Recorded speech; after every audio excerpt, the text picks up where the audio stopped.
ನಮಸ್ಕಾರ ಪ್ರೇಕ್ಷಕರೇ, ಎಂಆರ್ಎಸ್ ನ್ಯೂಸ್ನಲ್ಲಿ ಸ್ವಾಗತ. ಬೆಳಗಾವಿ ಜಿಲ್ಲೆಯಲ್ಲಿ ನಡೆಯುತ್ತಿರುವ ಚಳಿಗಾಲ ಅಧಿವೇಶನದಲ್ಲಿ ಅಖಿಲ ಕರ್ನಾಟಕ ಪಾರಂಪರಿಕ ವೈದ್ಯ ಪರಿಷತ್ ಹಾಗೂ ಸಂಘಗಳ ಒಕ್ಕೂಟ ಬೆಂಗಳೂರು ಇವರ ವತಿಯಿಂದ ಸರ್ಕಾರದ ಅಧೀನದಲ್ಲಿರುವ ಸಂಸ್ಥೆಗಳ ಮೂಲಕ ಪಾರಂಪರಿಕ ವೈದ್ಯರಿಗೆ ಮಾನ್ಯತೆ ದೊರಕಿಸಿಕೊಡುವ ಹಾಗೂ ವಿವಿಧ ಬೇಡಿಕೆಗಳನ್ನು ಈಡೇರಿಸುವಂತೆ ಕುರಿತು ಸನ್ಮಾನ್ಯ ಮುಖ್ಯಮಂತ್ರಿಗಳಿಗೆ ಮನವಿ ಸಲ್ಲಿಸಲಾಯಿತು. ಈ ಸಂದರ್ಭದಲ್ಲಿ ಅಖಿಲ ಕರ್ನಾಟಕ ಪಾರಂಪರಿಕ ವೈದ್ಯ ಪರಿಷತ್ ಹಾಗೂ ಸಂಘಗಳ ಒಕ್ಕೂಟ ಬೆಂಗಳೂರಿನ ಅಧಿಕಾರಿಗಳು, ಪದಾಧಿಕಾರಿಗಳು ಹಾಗೂ ಪರಮ ಪೂಜ್ಯರ ಸಾನ್ನಿಧ್ಯದಲ್ಲಿ ಈ ಅರ್ಜಿಯನ್ನು ಸಲ್ಲಿಸಲಾಯಿತು ಮತ್ತು ತಮ್ಮ ಬೇಡಿಕೆಗಳನ್ನು ಶೀಘ್ರವಾಗಿ ಜಾರಿಗೊಳಿಸಬೇಕೆಂದು ಆಗ್ರಹಿಸಿದರು. ಪಾರಂಪರಿಕ ವೈದ್ಯ ಪರಿಷತ್ತು ಮತ್ತು ಸಂಘಗಳ ಒಕ್ಕೂಟದಿಂದ ಈ ಸಾರಿಯ ಚಳಿಗಾಲದ ಅಧಿವೇಶನದ ಈ ಸಂದರ್ಭದಲ್ಲಿ ನಾವು ಮುಷ್ಕರಕ್ಕೆ ಬಂದಿದ್ದೇವೆ. ಮುಷ್ಕರ ಮತ್ತು ಈ ಚಳುವಳಿಯ ಉದ್ದೇಶ ಏನು ಅಂತಂದರೆ, ಸನಾತನವಾಗಿ ಅಂದರೆ ಪರಂಪರೆಯಿಂದ ಬಂದಿರುವಂಥ ಒಂದು ವೈದ್ಯ ಪದ್ಧತಿ ಉಳಿಬೇಕು ಮತ್ತು ಅದು ಬೆಳಿಬೇಕು ಅನ್ನೋ ಉದ್ದೇಶವನ್ನು ಇಟ್ಕೊಂಡು ನಾವು ಈ ಅಂಗಳಕ್ಕೆ ಪ್ರತಿ ವರ್ಷನೂ ಕೂಡ ಬರುವಂತಾಗಿದೆ. ನಮ್ಮ ವೈದ್ಯರುಗಳು ಅಂದರೆ ರೋಗಗಳನ್ನು ಗುರುತಿಸಿ ಗಿಡಮೂಲಿಕೆಗಳನ್ನು ತಂದು ಗುಣಪಡಿಸಿ ಉತ್ತಮವಾಗಿರುವಂಥ ಸ್ವಾಸ್ಥ್ಯ ಸಮಾಜವನ್ನು ನಿರ್ಮಾಣ ಮಾಡುವಂಥ ವೈದ್ಯರುಗಳು ಸಾಕಷ್ಟು ಸಂಕಷ್ಟವನ್ನು ಅನುಭವಿಸ್ತಾ ಇದ್ದಾರೆ. ಸಂಕಷ್ಟಗಳ ಪೈಕಿ ಅಂತಂದರೆ ಮೊದಲನೇದಾಗಿ ಇತ್ತಿತ್ತಲಾಗೆ ಗಿಡಮೂಲಿಕೆಗಳು ಸಿಗ್ತಾ ಇಲ್ಲ, ಶುದ್ಧವಾದ ಮತ್ತು ಉತ್ತಮವಾಗಿರುವಂಥ ಗಿಡಮೂಲಿಕೆಗಳು ಸಿಗ್ತಾ ಇಲ್ಲ.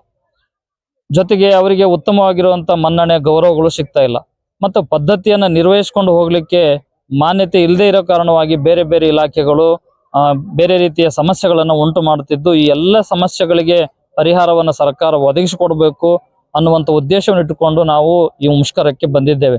ನಾವು ಸರ್ಕಾರದ ಗಮನ ಸೆಳೆಯೋದು ಏನಪ್ಪಾ ಅಂತಂದ್ರೆ, ಇವತ್ತು ನಮ್ಮ ವೈದ್ಯರಿಗೆ ಬೇಕಾಗಿರುವಂತ ಒಂದಿಷ್ಟು ಸೌಕರ್ಯಗಳನ್ನ, ಸೌಲಭ್ಯವನ್ನ ಒದಗಿಸಿಕೊಡ್ಬೇಕು, ಮಾನ್ಯತೆಯನ್ನು ಕೊಡಬೇಕು. ಅದ್ರ ಜೊತೆಗೆ ಇಲ್ಲಿ ನಮ್ಮ ವೈದ್ಯ ಪದ್ಧತಿ ಉಳಿಲಿಕ್ಕೋಸ್ಕರವಾಗಿ ಒಂದಿಷ್ಟು ಯೋಜನೆಗಳನ್ನು ಸರ್ಕಾರ ರೂಪಿಸಬೇಕಾಗಿದೆ.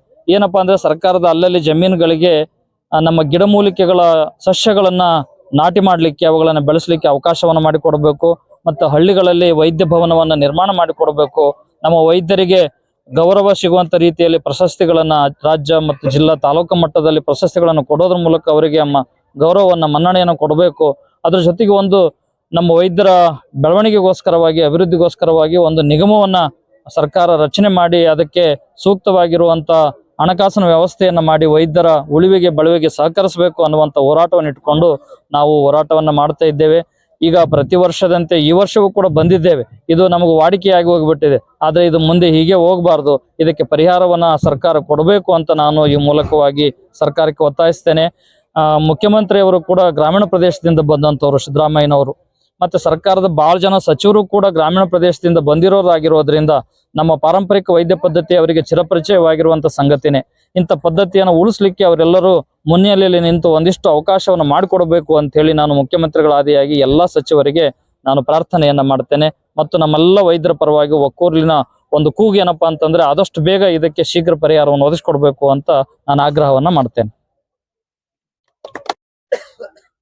ಅಖಿಲ ಕರ್ನಾಟಕ ಪಾರಂಪರಿಕ ವೈದ್ಯ ಪರಿಷತ್ತು ಹಾಗೂ ಒಕ್ಕೂಟಗಳ ಸಂಘದ ಪರವಾಗಿ ಇವತ್ತು ನಾವು ಪೂಜ್ಯ ಶ್ರೀ ಬಸವ ಪ್ರಸಾದ ಮಹಾಸ್ವಾಮಿಗಳ ಪಾವನ ಸಾನ್ನಿಧ್ಯದೊಳಗೆ ಈ ಒಂದು ಕರ್ನಾಟಕ ಪಾರಂಪರಿಕ ವೈದ್ಯ ಪರಿಷತ್ತಿನ ಹಲವಾರು 6 ಬೇಡಿಕೆಗಳು ಇಟ್ಕೊಂಡು ಇವತ್ತು ನಾವು ಈ ಒಂದು ಪ್ರತಿಭಟನೆ ಕರೆದಿರುವಂಥದ್ದು.